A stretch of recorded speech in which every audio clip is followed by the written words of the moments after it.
लेकिन मुझे एक बात बताइए कि ये जो दिल्ली की पॉलिटिक्स है, आप बेहतर तरीके से समझते हैं, यहां केजरीवाल के सामने चेहरा कौन, ये एक ऐसा सवाल है जिसको लेकर चाहे कांग्रेस हो या फिर बीजेपी, दोनों गच्चा खा जाते हैं। ये सबसे बड़ी चुनौती आप लोगों के लिए बनती है। नहीं, मेरा एक प्रश्न है कि क्या केजरीवाल जी आज एलिजिबल भी हैं मुख्यमंत्री बनने के? आप याद कीजिए, वो भ्रष्टाचार के मामले में जेल की हवा खाकर आए हैं, बेल उनको मिली है, वो आज भी बेल पर हैं, कोई उससे बरी नहीं हुए, और बेल की कंडीशंस क्लियर हैं।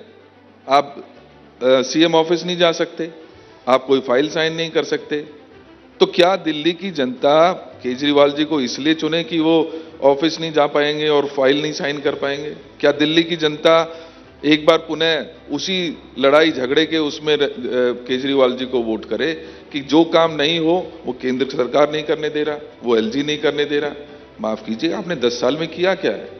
आपने एनवायरमेंट किया बेड़ा गर्क कर दिया, आपने पब्लिक ट्रांसपोर्ट को बिल्कुल खराब करके रख दिया, और जिस एजुकेशन की बात आप करते हैं, आपने कभी देखा है उसमें उसकी स्थिति क्या है? आज 2013 में जो 30% प्राइवेट स्कूल्स होते थे उसके ऊपर डिपेंडेंसी थी, आज वो बढ़कर 37% हो गई है। क्या कारण है? आज आधे से ज्यादा स्कूल्स जो हैं वो हेडलेस हैं, वहां पर प्रिंसिपल्स नहीं है, रेगुलर टीचर्स आपके पास नहीं है। ट्रांसपोर्टेशन की हालत देखिए, क्या करके रख दिया आपने। एक डीटीसी की बस आज अपनी खरीदी हुई दिल्ली सरकार की नहीं है, हमने कन्वर्ट किया, और लगभग 5600 हमारी बसें हुआ करती थी, आज वो घट के 0 हो गई। जो 3300 बसें आज भी सीएनजी की चल रही हैं वो ओवरेज चल रही हैं, माननीय शीला जी के समय की चल रही हैं। तो आप किस बिना पर किस बात की बात करना चाहते हैं? आप पब्लिक ट्रांसपोर्ट में आप मेट्रो की बात कर लीजिए। ये मैनिफेस्टो है ना, 550, ये जो आप लेकर आए हैं ये मैनिफेस्टो है ना जो जारी किया है। मैं चाहती हूँ आप जरा सा ये मैनिफेस्टो दिखाएं सर। और क्योंकि आपने शीला दीक्षित जी का जिक्र किया सर, तो क्या वो शीला दीक्षित जी की जो लेगेसी है, वो पहला पन्ना सर, पहला पन्ना मैनिफेस्टो का पहला पन्ना, इस पर कहीं मुझे शीला दीक्षित की लेगेसी जिसको लेकर कांग्रेस के नेता बात तो बहुत करते हैं पर वो दिखती नहीं है सर, वो लोगों तक पहुंचेगी कैसे? देखिए, शीला दीक्षित जी हम सबके दिलों में है, इस बात को कोई मना नहीं कर सकता। पर चेहरा दिखाना और जो दिल्ली कांग्रेस ने, माफ कीजिएगा, इसमें करंट लीडर्स हैं। ओके, आप अगर थोड़ा सा गौर से देखेंगे तो कोई भी वो व्यक्ति इसमें नहीं है, क्योंकि आज की लीडरशिप क्या सोचती है ये मैनिफेस्टो उसके लिए है, ये आज का विजन है। ओके, तो निश्चित ही जब लेकिन बात आएगी तो लेकिन जब आज के विजन की बात होगी, जब आज के विजन की बात होगी सर, तो इस आज के विजन में ऐसा लगता है कट कॉपी पेस्ट, मतलब जो केजरीवाल के वादे हैं उससे आगे बढ़कर कोई भी दल हो, सिर्फ कांग्रेस नहीं बीजेपी भी, कोई सोच ही नहीं पा रहा है सर।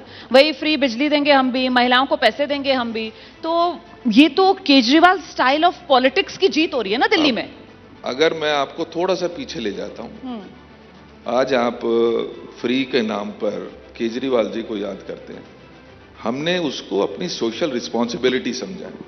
अभी मैंने थोड़ी देर पहले कहा कि हमारे बजट का 56% जो शीला जी की सरकार होती थी वो सोशल सिक्योरिटी के रूप में खर्च होती थी। अगर फ्री बिजली दी थी तो सबसे पहले 100 यूनिट दिल्ली की कांग्रेस की शीला जी की सरकार ने दी थी, जिसको इन्होंने बढ़ाकर प्रचार जरूर हुआ है, और कहीं ना कहीं इसीलिए उनका नाम हर बार इसमें सामने आता है। माफ कीजिए, ये कोई फ्री नहीं है, ये कोई रेवड़ी नहीं है, ये लोगों का हक है, क्योंकि लोग आपको हर चीज में टैक्स देते हैं। आज बिजली का बिल उठा के देख लीजिए, 10 तरीके के टैक्सेस हैं। आज मैं जूते खरीदने जाता हूं, चप्पल खरीदने जाता हूं, एक गरीब व्यक्ति को कह देते हैं आप इनकम टैक्स नहीं देते तो आप टैक्स नहीं देते। कैसे 77,000 करोड़ रुपए का बजट आपने कर दिया।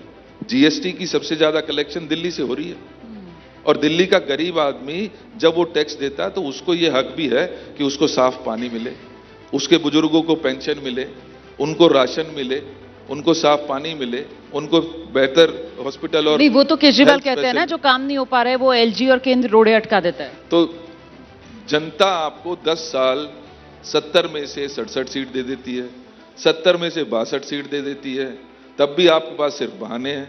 दिल्ली की जनता को क्या मिला? दिल्ली की जनता को पोल्यूशन मिला, दिल्ली की जनता को गंदा पानी मिला, दिल्ली की जनता को गंदी यमुना मिली, दिल्ली की जनता को ट्रांसपोर्टेशन नहीं मिल रहा। आज हालत क्या कर दी है केजरीवाल जी ने। और जहां तक फ्री की बात, आप फिर मैं अधूरी बात रह गई है। हमने जो भी वादा किया या बात की है, जिसकी शुरुआत मैंने कहा कि सोशल सिक्योरिटी में 56% हम देते थे, हम फ्री राशन देते थे, हम फ्री एलपीजी का सिलेंडर्स देते थे, जब उसको हमने केरोसिन से कन्वर्ट करने की बात की। और आज भी उस बिहाफ पे हम दे रहे हैं कि अगर कर्नाटका में हमने वादा किया तो हमने 2000 रुपए का वादा निभाया है। पिछले 1 साल से हम 2000 रुपए दे रहे हैं। ये केजरीवाल जी हैं जिनके यहाँ घर पर पंजाब की महिलाएं अपने 1-1 हजार का हिसाब मांगने आई, तो क्या मिला उनको? उनको मिले डंडे, उनको मिली पुलिस। क्यों नहीं जाते वहां? बड़े बड़े पोस्टर इसी तरीके से फॉर्म भरे गए थे, इसी तरीके से उन्होंने भी प्रचार किया था, ये कार्ड लीजिए, फॉर्म दीजिए। भाई हो तो केजरीवाल जैसा, और भाई के पास जब बहन अपना हक मांगने आई, जो वादा किया गया था, तो उनको डंडे मिलते हैं। देवेंद्र जी, मैं समझती हूँ कि आप चुनाव को लेकर बहुत बिजी हैं आजकल प्रचार में। अगर आप एबीपी न्यूज देख रहे होते हो तो आपको इस बात का एहसास होता कि सबसे ज्यादा ग्राउंड रिपोर्ट इस दिल्ली चुनाव में अगर कोई न्यूज चैनल दिखा रहा है तो वो एबीपी न्यूज ही है। हमारे तमाम रिपोर्टर्स, सहयोगी ग्राउंड पर उतरे हुए हैं और वो तस्वीर दिल्ली की क्या है ये दिखा रहे हैं।